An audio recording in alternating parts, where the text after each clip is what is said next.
오늘은 정체성과 역할이라는 제목으로 함께 말씀을 생각해 보겠습니다. 예전에는 설날이 되면 토정비결이라든가 사주팔자 같은 소위 운세를 점치는 일을 많이들 하곤 했습니다. 작정하고 점집을 찾아가지 않더라도 신문이나 잡지 같은 것에서 그런 내용들을 쉽게 찾아볼 수가 있었습니다. 이제 21세기가 되었으니까 그런 운세에 대한 관심은 많이 줄어들지 않았을까 라고 생각했는데요. 실제로는 그렇지 않다고 합니다. 여전히 21세기가 되었어도 사람들은 운세에 대해서 많은 관심을 기울이고 있는 것 같습니다. 오히려 최근에는 젊은 층에서 운세에 대한 관심이 더 높다는 그런 어떤 설문조사 결과가 나오기도 했고요. 정치권은 때 아닌 무성 논란으로 시끄러운 그런 상태입니다. 왜 사람들은 운세에 관심을 가질까요? 운세에 대해서는 여러 가지 많은 이야기들을 할 수가 있겠습니다만 오늘 관심은 그것이 아니기 때문에 우리가 그런 운세에 왜 자꾸만 관심을 쏟고 또 어떤 흥미를 계속 가지게 되는지 그 부분만 한번 생각해 보려고 합니다. 사람들이 자신의 운세라는 게 뭐예요? 앞으로 어떻게 될 건가? 잘 될 건가? 잘 안 될 건가? 혹은 내가 어떤 길을 선택해야 되는가? 또 잘 되기 위해서는 내가 어떻게 해야 되는가? 이런 어떤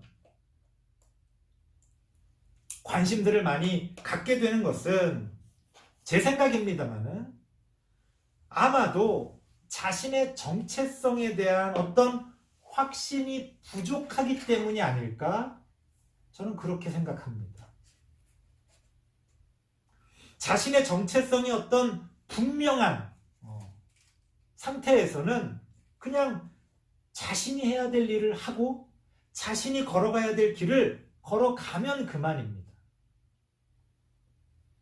그런 확신이 부족하기 때문에 그런 정체성이 분명하게 확립되어져 있지 않기 때문에 자꾸만 갈 때처럼 이렇게 해야 되나 저렇게 해야 되나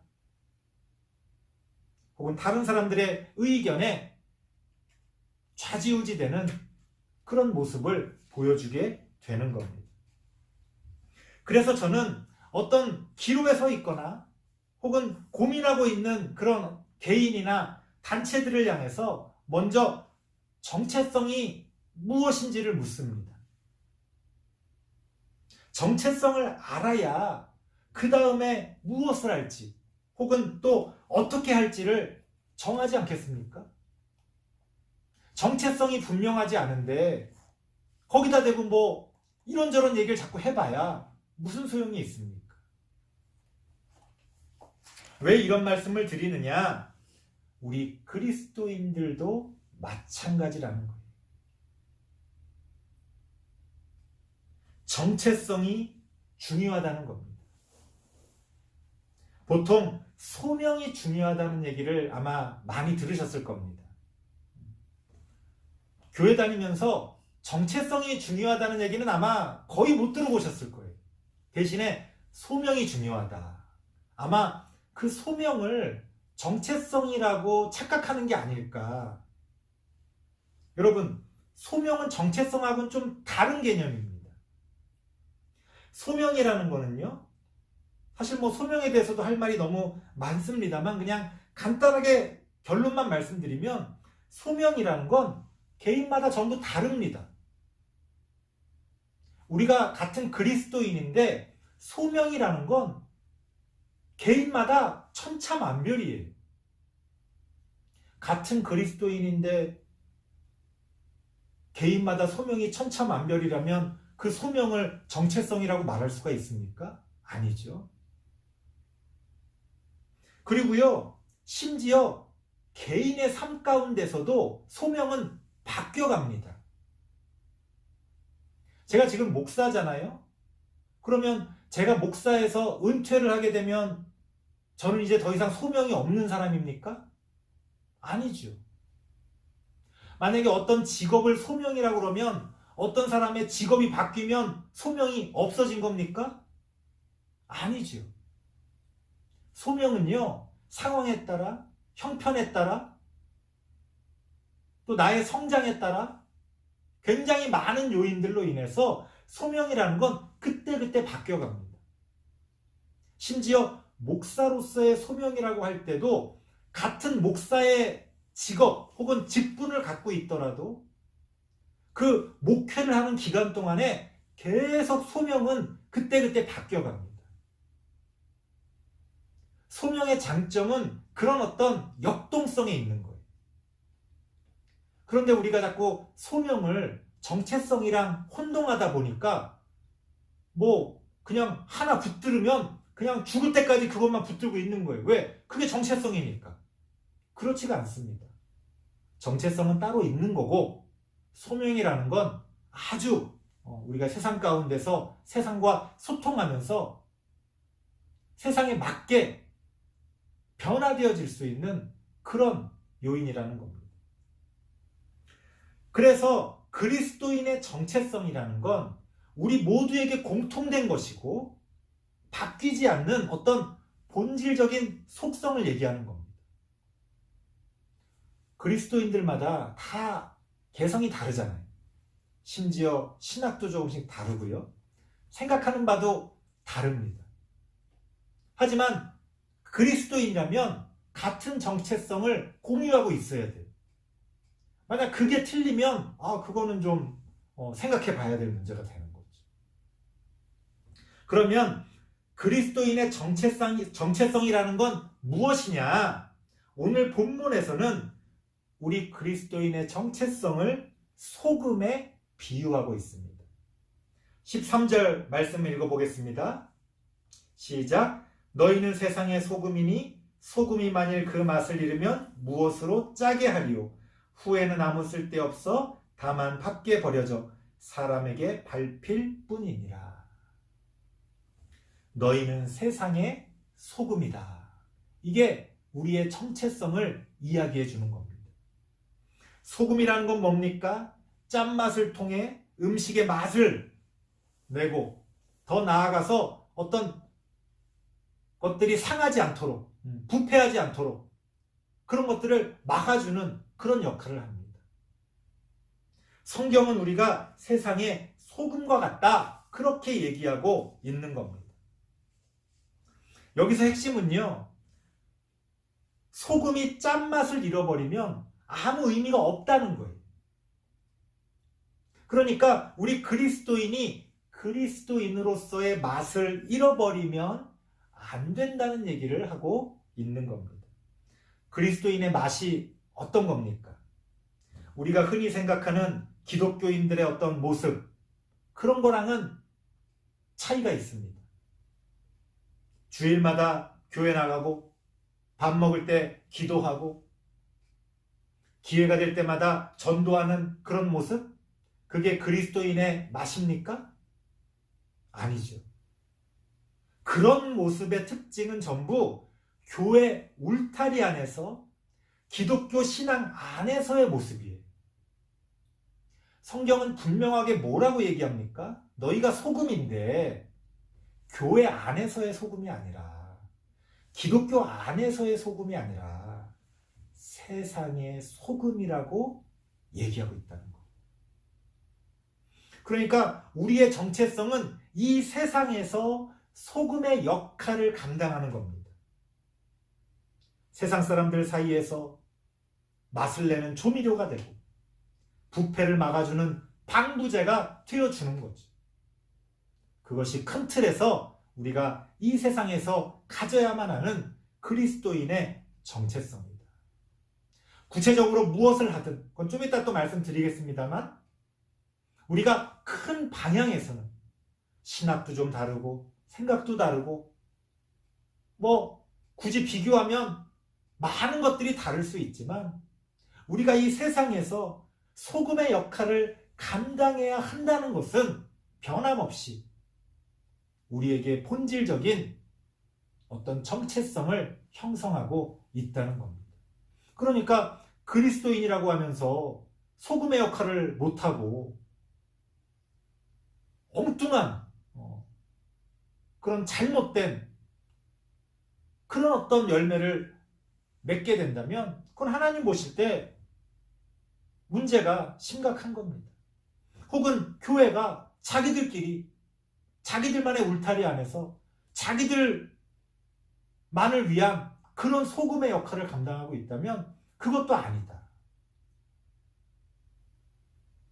뭐 여기에 대해서는 또 구체적으로 많은 말씀을 드릴 수도 있겠습니다만 중요한 것은 우리가 이 세상 가운데서 소금의 역할을 감당해야 한다는 겁니다. 그렇다면 구체적으로 무엇을 하라는 것인가요? 14절 말씀 보니까 한번 읽어보겠습니다. 너희는 세상의 빛이라 산 위에 있는 동네가 숨겨지지 못할 것이요. 성경은 우리가 세상의 빛이라고 이야기합니다. 저는 이것을 그리스도인의 역할로 해석합니다. 보통은 이제 소금과 빛을 같은 개념으로 해석을 하는데 저는 오늘 이걸 분리해서 말씀드리는 거예요. 뭐 저만의 해석입니다. 소금이라는 건 우리가 이 세상에서 어떤 정체성을 가지고 살아가야 할 건지를 비유적으로 보여주는 것이고, 빛이라는 것은 우리가 이 세상에서 구체적으로 어떤 역할을 할지, 비슷하면서도 좀 다른데요, 좀 더 구체적으로 들어가는 겁니다. 자, 빛이라는 게 뭡니까? 빛이라는 것은 어떤 어둠을 밝히고 감추어진 것을 드러내는 역할을 하는 거예요. 그러니까 우리가 이 세상에서 우리 각자의 소명에 따라 어떤 역할들을 감당해 갈 텐데 그것이 바로 빛으로서의 속성을 갖게 된다는 겁니다. 물론 소금과 빛을 같은 개념에서 해석해도 전혀 잘못된 것도 아니고 무리가 없습니다. 하지만 제가 이걸 왜 구분하고 있느냐, 이 어떤 정체성으로서의 이 소금의 역할은 눈에 잘 보이질 않아요. 사실 그렇게 눈에 띄는 게 아니에요. 여러분들이 음식에 소금을 넣었다고 해도 그 소금이 눈에 보이질 않잖아요. 근데 빛은 좀 속성이 다르죠. 빛은 눈에 띕니다. 그래서 제가 오늘 이걸 좀 분리해서 해석해 드리는 거예요. 우리 안에서 이루어지는 어떤 소위 말해 겉으로 볼 때는 보이지 않지만 어떤 정체성으로서의 모습을 갖고 있는 그런 소금으로서의 우리의 모습과는 달리 이 빛이라는 것은 겉으로 드러날 수밖에 없는 부분이라는 거예요. 세상에 보여질 수밖에 없는 부분이라는 겁니다. 그래서 저는 이거를 어떤 역할로서 해석합니다. 우리가 이 세상에서 싫든 좋든 보여지고 어떤 역할을 하는 드러나는 어떤 행위들, 그것이 바로 빛으로서 정이 내려질 수 있는 그런 어떤 모습이라는 겁니다. 그래서 우리 그리스도인들은 그 빛의 역할을 감당해야 하기 때문에 거짓을 드러나게 하고 진리를 밝혀야 되는 거예요. 감춰진 불의를 드러내고 정의를 바로 세우는 겁니다. 이게 생각보다 어렵습니다. 거짓을 밝힌다는 게, 거짓을 드러나게 한다는 게 얼마나 어렵습니까? 그 교묘한 거짓의 함정에서 나만 빠져나오는 것이 아니라 이 세상을 함께 빠져나오게 한다는 건 참으로 어렵습니다. 요즘처럼 온갖 거짓과 또 거짓과 진실이 섞여진 이야기들이 난무하는 이런 세상 가운데서는 우리가 까딱 잘못하면 정신을 잃어버리는 거예요. 그래서 가장 안 좋은 결론이 뭐냐? 에이, 다 똑같아. 다 나빠. 이게 가장 안 좋은 결론이에요. 흠이 있는 사람이 있고 더 큰 힘이 있는 사람이 있고 아주 나쁜 사람이 있습니다. 그런데 다 똑같아. 우리가 이런 식으로 생각해버리면 누가 가장 이익입니까? 나쁜 놈이 가장 이익이에요. 와, 대박. 내가 제일 나쁜 놈인데 다 똑같다 그러네? 그러면 오히려 가장 나쁜 놈이 더 큰 소리를 칩니다. 논리가 그런 식으로 흘러가요. 우리가 빛으로서 거짓을 밝히 드러내지 못하면 그런 식으로 오히려 거짓이 큰 소리를 치는 그런 잘못된 세상에 살아갈 수밖에 없다는 겁니다. 감춰진 불의를 드러낸다는 게 또 얼마나 어렵습니까? 땅을 파서 아이고 여기 불의가 있네. 여러분, 그런다고 불의를 드러낸 게 아닙니다. 그 불의의 광맥을 전체적으로 파악해서 큰 그림을 볼 수 있어야 제대로 된 정의를 세울 수가 있는 거예요. 사탄 마귀는 어떻게든 우리를 헷갈리게 하고 우리로 하여금 올바른 판단을 내리지 못하게 합니다. 그래서 결국 거짓이 승리하게 하고 불의가 승리하게 하는 거예요. 우리 그리스도인은 빛으로서 그것을 막아야 될 사명이 있다는 거예요. 물론 우리 각자의 어떤 소명에 따라 그 역할을 감당하는 거죠. 하지만 내가 어떤 직업을 갖고 있건 어떤 일들을 하건 그 자리에서 빛으로서의 그러한 역할을 감당해야 한다. 16절에서는 이러한 행위를 착한 행실이라고 표현합니다. 16절 읽어보겠습니다. 시작. 이같이 너희 빛이 사람 앞에 비치게 하여 그들로 너희 착한 행실을 보고 하늘에 계신 너희 아버지께 영광을 돌리게 하라. 여기서 착한 행실이라는 건 우리가 이렇게 개인적인 차원에서 아유 저 사람 참 착해, 착한 것 같아 라고 말하는 착한 거랑은 조금 다른 거예요. 이거는 어떤 이 사회적인 차원에서, 이 세계적인 차원에서, 그런 차원에서 어떤 세상을 위해, 하나님을 위해 착한 것, 그걸 착한 행실이라고 이야기하는 겁니다. 진리를 드러내고 정의를 바로 세우고 하나님의 나라를 세워가는 것, 바로 그게 착한 행실이 되는 겁니다. 그런데 이 16절에서 말하고자 하는 핵심은 또 뭐냐? 그 착한 행실을 보고 사람들이 하나님께 영광을 돌리게 된다는 거예요. 이게 아주 중요한 겁니다. 아, 그냥 소금으로서의 정체성만 갖고 살아가면 되지. 뭘 또 그렇게 또 뭐 빛으로서 드러내놓고 살아야 되나? 뭐 왼손이 하는 일을 오른손이 모르게 그렇게 하는 게 하나님의 뜻 아닌가? 그런 것도 있겠지요. 하지만 빛으로서, 빛의 역할로서 세상 사람들이 하나님께 영광을 돌리게 하는 것도 우리가 해야 될 사명 가운데 하나라는 겁니다. 영광을 돌리는 주체가 내가 아니라, 우리 그리스도인이 아니라 세상 사람들이라는 것에 대해서 여러분들이 주목해야 됩니다. 제가 전에도 이런 말씀 많이 드렸어요. 우리가 자꾸 하나님께 영광을 돌린다고 말하면 그거는 좀 뭐랄까요? 자화자찬이 되는 거예요. 누가 하나님께 영광을 돌려야 돼요? 세상 사람들이 하나님께 영광을 돌려야 되지. 그러니까 뭐 너무 구체적인 상황을 말씀드려서 죄송합니다만 연예인분들, 옆에 연예인분들 계시면 꼭 말씀해 주세요. 시상식장에서 자꾸 하나님께 영광 돌린다는 말 하지 말라고. 그러면 오히려 세상 사람들이 싫어합니다. 오히려 야 자화자찬이냐 하면서 욕해요.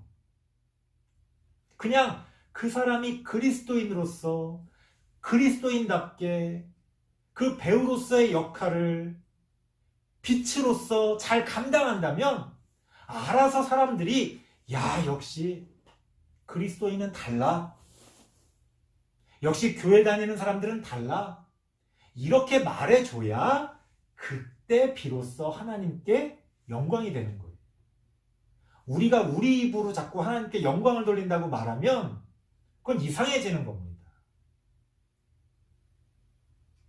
그래서 영광을 돌리는 주체가 우리가 아니라 세상 사람들이라는 것 항상 잊지 말아야 됩니다. 그러니까 어렵죠. 내가 내 스스로 내가 한 일에 대해서 하나님께 영광을 돌리는 건 어떻게 보면 쉬워요. 물론 내가 뭔가를 이룬 다음에 그 얘기를 해야 되니까 그것도 만만치는 않겠습니다만 그래도 그건 쉬운 거예요. 그런데 세상에서 세상 사람들이 하나님께 영광을 돌리는 건 어려워요. 왜요? 내가 한두 번 잘해도 알아주질 않거든요. 10번, 20번, 100번쯤 잘해야 그때가 돼야 비로소 사람들이 다르구나. 뭔가 하나님을 믿는 사람은, 예수님을 따르는 사람은 다르구나. 그렇게 인정을 해주는 겁니다. 나 혼자만 그런다고 될 게 아니죠. 우리 모든 그리스도인들이 빛의 역할을 감당할 때 하나님께 영광이 될 수가 있는 겁니다. 설교를 마치겠습니다. 새해에는 우리 모두 소금과 빛으로서 하나님께 쓰임받을 수 있게 되기를 바랍니다. 우리 모두의 정체성이 소금으로서 맛을 내고 부패를 막는 그러한 역할을 감당할 수 있게 되길 바랍니다. 우리가 빛으로서 사람들 앞에서 우리의 직업과 우리의 행위야 우리가 하는 모든 것들을 통해서 그런 착한 행실로 하나님께 영광을 돌리게 되는 그런 모습들이 우리 각자에게, 우리 교회들에게 있어지게 되길 바랍니다. 기도하겠습니다. 하나님 감사합니다. 부족한 우리들이 하나님을 믿고 하나님의 자녀로서 예수 그리스도의 제자로서 이 세상을 살아가고 있습니다. 우리의 정체성은 무엇이며 우리의 역할은 무엇입니까? 하나님 앞에서 소금과 빛된 모습으로 이 세상 가운데서 우리가 바로 세워져 갈 수 있도록 하나님 함께하여 주시옵소서. 예수님의 이름으로 기도드리옵나이다. 아멘.